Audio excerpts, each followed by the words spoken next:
एक बार की बात है, दो राज्यों में युद्ध छिड़ गया। जो छोटा राज्य था वो बहुत डरा हुआ था क्योंकि उसके सैनिकों की संख्या कम थी। थोड़ी कम नहीं, बहुत कम थी। दुश्मन के पास अगर 10 सैनिक थे तो इस राज्य के पास 1 सैनिक था। इस राज्य के सेनापतियों ने भी युद्ध पर जाने से इनकार कर दिया क्योंकि जीत की कोई आशा नहीं थी। इसीलिए राजा भी सेनापतियों से कुछ न कह पाए। परंतु राजा पीठ दिखाने वालों में से नहीं था। उसने एक फकीर से प्रार्थना की अपनी सेना का नेतृत्व करने के लिए। सेनापति हैरान थे कि आखिर राजा को क्या हुआ है। अगर हमने मना कर दिया तो क्या राजा एक फकीर को सेनापति बना देगा? एक फकीर को जिसे युद्ध का कोई अनुभव नहीं, जो युद्ध पर कभी गया नहीं, जिसने कभी युद्ध किया नहीं और यहाँ तक जिसने कभी युद्ध की बात तक नहीं की। उसे राजा सेना के नेतृत्व की बात कर रहा है।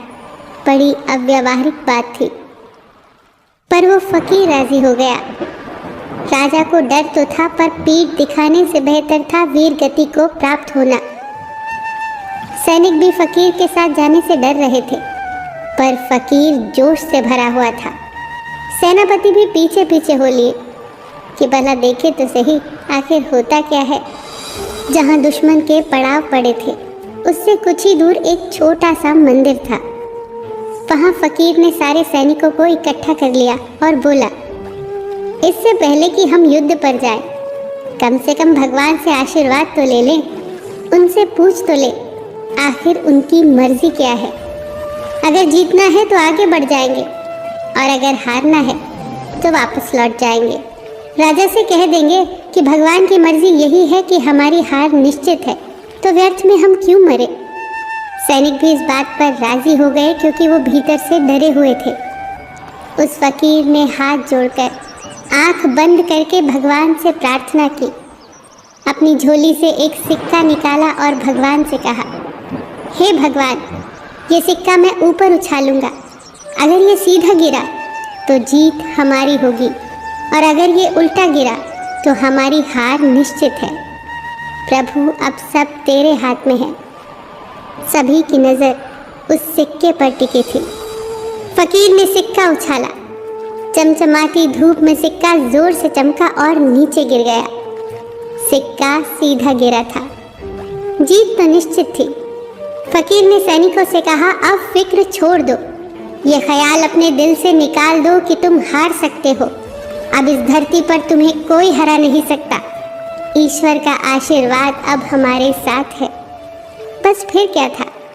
सारे सैनिक बुलंद हौसलों के साथ युद्ध में कूद पड़े। 7 दिनों के अंदर अंदर उन्होंने दुश्मन को परास्त कर दिया।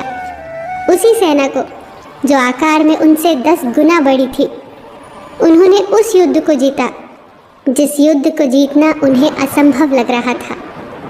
युद्ध को जीतकर जब सेना वापस लौट रही थी तो उस फकीर ने फिर से उस मंदिर के सामने सेना को रोका और कहा, ठहरो, ये वही मंदिर है जहाँ भगवान ने हमें जीत का आशीर्वाद दिया था। कम से कम रुककर भगवान को धन्यवाद तो दे दे।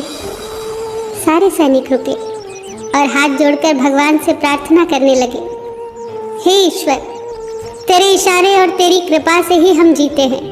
तो अगर इशारा न करता तो हम हार चुके थे।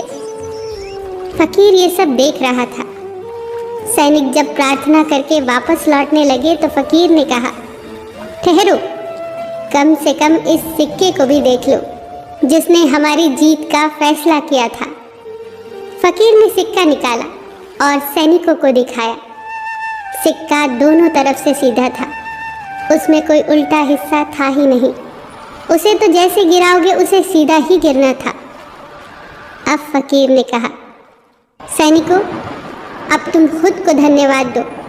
न भगवान ने तुम्हें जिताया है न इस सिक्के ने। तुम्हें जिताया है तुम्हारे अंदर के आत्मविश्वास ने। तुम जीत की आशा से भर गए थे, इसीलिए जीते। तुम निश्चित रूप से हारते क्योंकि तुम हार के डर से भरे हुए थे। तुम निराश थे। तुम जानते थे कि हारना ही है, पर तुम जीते क्योंकि तुम्हें अपनी जीत पर विश्वास हो गया था।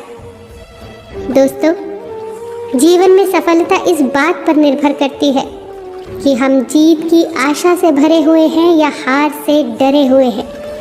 इसीलिए कभी डरना मत, कभी हार मत मानना, अपने ऊपर भरोसा रखना, क्योंकि आत्मविश्वास की ताकत ही असली ताकत होती है। किसी ने कितनी प्यारी बात कही है, जब दुनिया ये कहती है हार मान लो, तो आशा धीरे से कानों में कहती है एक बार फिर प्रयास करो। फिर मिलेंगे दोस्तों अगली वीडियो के साथ। तब तक के लिए अपना ख्याल रखना और हमेशा मुस्कुराते रहना।